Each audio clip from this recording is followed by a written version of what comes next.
Let's wrap up March of 2024.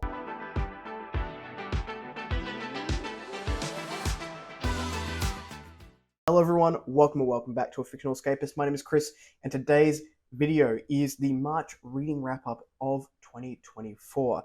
I am in what is likely to be my new setup for the next, hopefully, 5 years, because I never want to move again. But these are the shelves behind me that you'll see. There's a little bit of space, but I do have a fair few broken binding things on the way, which will fill up that gap up there. There's a little bit more space at the top and also a full shelf down the bottom here, which is exciting. It always means more books. But we are back for the wrap up. So as I said earlier in the month, I am taking a little bit of a break, but I will be doing this reading wrap up and also the indie releases this month.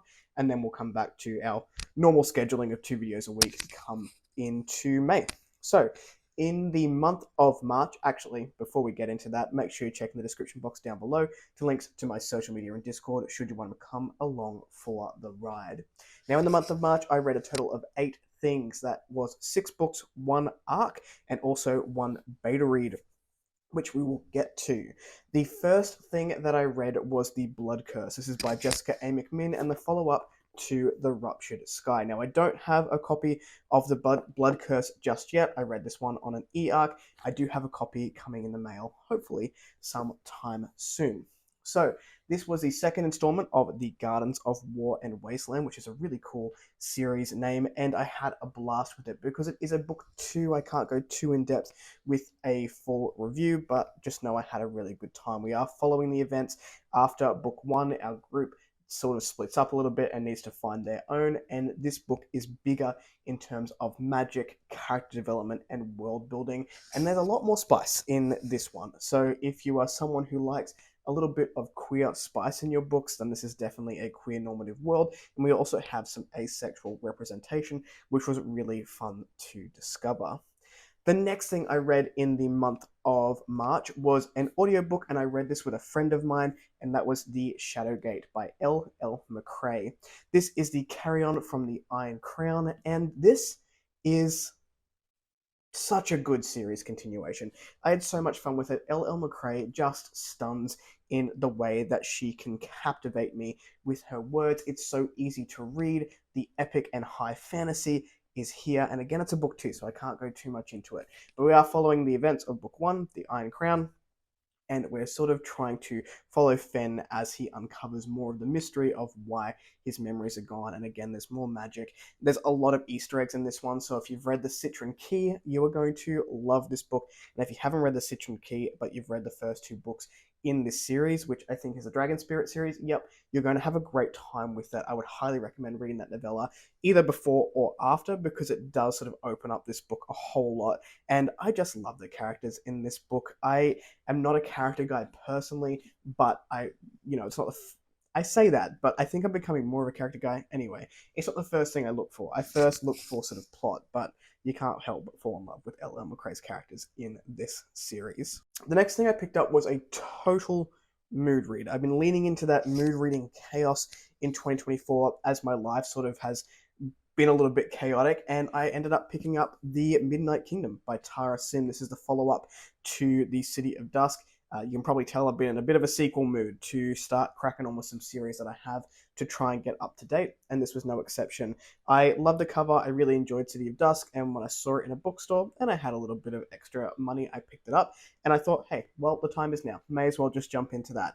And I took a little bit to get into this one, not because the writing or the story was bad, because it had been so long since I read City of Dusk, and I decided not to reread it. So it took me a little time to grasp the concept, but once I did, this was super addicting, super fun, and it's just like, there's necromancers, there's elemental magic. I love Angelica, and she's just one of my favorite characters that I've come across. She's just snarky and sassy and thinks she has to be the best at everything, and I relate to that on the fundamental level.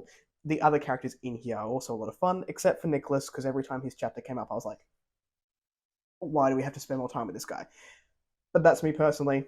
Very fun to read, except, I tried to get through the Nicholas chapters pretty quickly. The next thing I read was an arc that I got approved for on NetGalley. This is an Angry Robot arc called The Last Phi Hunter by Celine, I'm hoping I pronounced it correctly, Goldenberg, and this was one of my most anticipated releases of the year.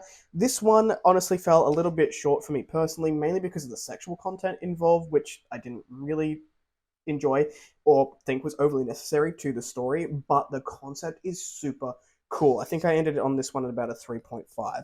So we are following a Phi Hunter or a spirit hunter who basically thinks that he is a lone wolf and he likes doing all this stuff alone. His name is X. And he comes across a pregnant woman named Arinya on his travels.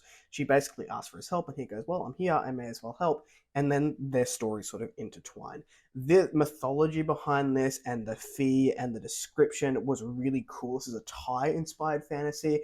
I thought it was super colorful, super action-heavy, and I had a good time with it, but just the sexual bits were not for me personally. And then I picked up another mood read, one that just sort of took me left of field, but I had some audiobook time left, and I ended up picking up Starsight by Brandon Sanderson. This is book 2 in the young adult sci-fi series that he did. I remember really enjoying book 1, which I think was Skyward. Don't quote me on any of that, to the point where I knew I was going to read this series. Now, I am not a huge Brando Sando fan personally. You'll see some on the shelf here. I read Mistborn. I thought they were very long for what they were, but he can absolutely nail an ending. So I thought I would give it another go, and I picked up Skyward, or whatever the first book was.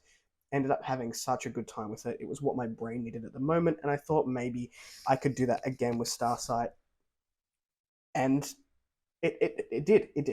So it was exactly what I needed at the time. It was very light.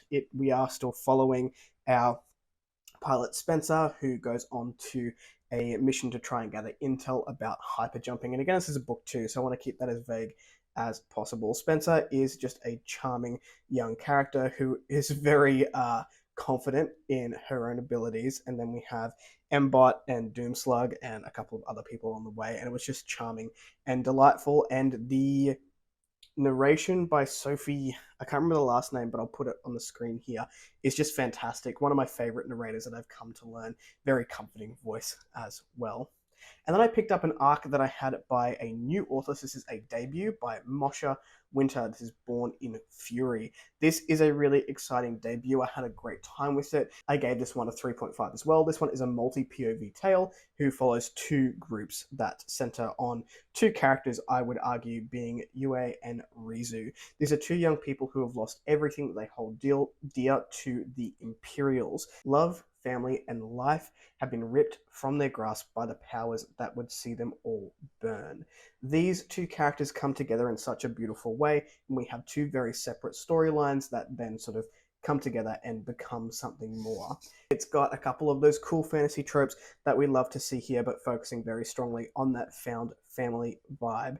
It holds the beats of a really comforting fantasy. We've got the Assassin's Guild, we've got an outcast, and like I said, we have that found family, as well as a bunch of magic, and of course, dragons. So if this one sounds good, go ahead and check out Born in Fury. It's only just recently released on March the 31st, and I had a good time with it. I'm really excited to see where this author goes in the future.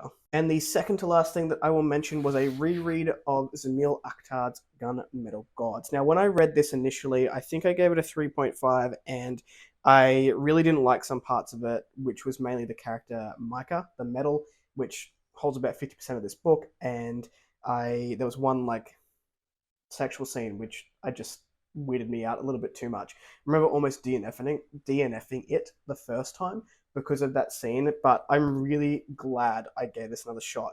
I read this for a new video series which will start here called the Series Starters, because I have a lot of book 1s in a series. Other people do as well. Series we want to see if we're going to get to at some point. I'll explain all that later. But yeah, I reread this physically. So the first time I read it, did it on audio, reread it physically this time, and had a much better time. I know, don't come for me. I bought this book to dog ear it and to write notes. This was my first time annotating a book. I don't think I did very well at it, but like I've got a note here that says new POV in the last 100 pages or so, question mark, and then stuff like that is throughout it. But I ended up having a really good time with this the second time around. Now, while my rating hasn't changed, I still give this a 3.5. My enjoyment level increased, but the rating sort of stays in place for me personally because of things that could be improved upon in future books. And once again, Micah just did not captivate me. It was definitely more So in this book, I followed along a lot better reading it physically than I did on audio. I think it's very easy to get lost with this book on audio. And I also will attribute the fact that I understood this book better the second time to Malazan and having to do Malazan and keep up with a lot of characters and a lot of moving parts. But yeah, enjoyed this a lot more the second time around. And the camera's like precariously sat on books on a standing desk, so that's why we're a bit movie. Sorry, everyone. The last thing I will mention is a beta read that I did for S.K. Putt, author of The Kinslayer, and that is for a novella hopefully coming out later this year called A Reckless Courage. This story follows a man called Uvar, if I'm pronouncing that correctly. Urvar, I think it's pronounced as a U-R sound. Urvar, and also his wife, Orslag.